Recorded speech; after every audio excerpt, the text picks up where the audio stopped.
Okay guys, welcome back na naman sa aking YouTube channel, no. So bukas may maintenance kay Mir4 April 16, 2024, no. Starting yan ng 7 AM ng umaga hanggang 11 AM ng umaga pa rin. So ano ba yung mga in-game updates na aabangan? Unang-una dyan, new fields in Mirage Ship na naman guys.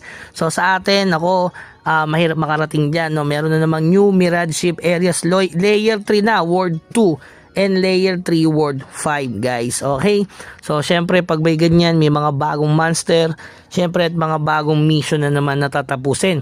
So yung pangalawa naman guys, new collection codex system. Ito nakalagay, collection codex is a new system for character level 10 and above.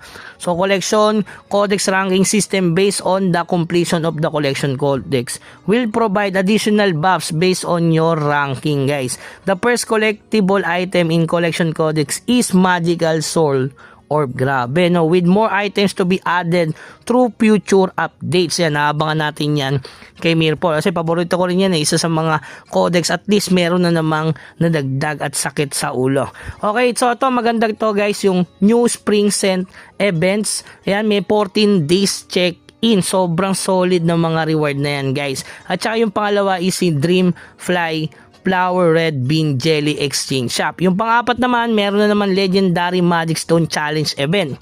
Ito, sinabi ko na nakaraan, di ba? Maganda na kayo ng 30 million Dark Steel. Alam ko, Dark Steel tong Legendary Magic Stone Challenge Event. Yung pang-lima, yung Appearance Equipment, which is na content na natin, di ba? Yung future updates na content yon.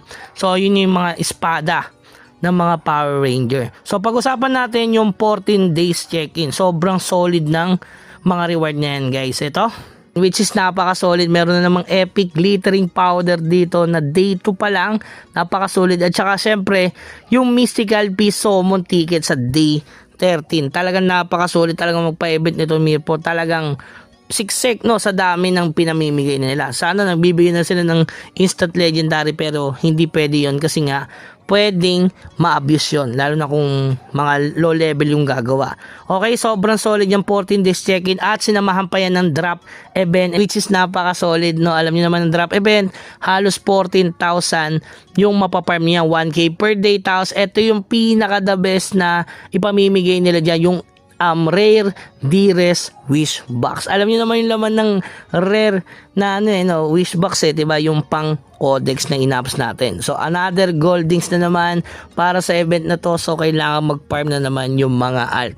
Okay, so yun lang abangan na event bukas kay Mir4. Yan, keep grinding lang guys, kahit nagna-nightcrow, keep progress kasi nga upcoming na rin yung MS11 at SP11 na which is kailangan ng 275 kps. Okay, so yun lamang guys, hanggang sa muli, paalam.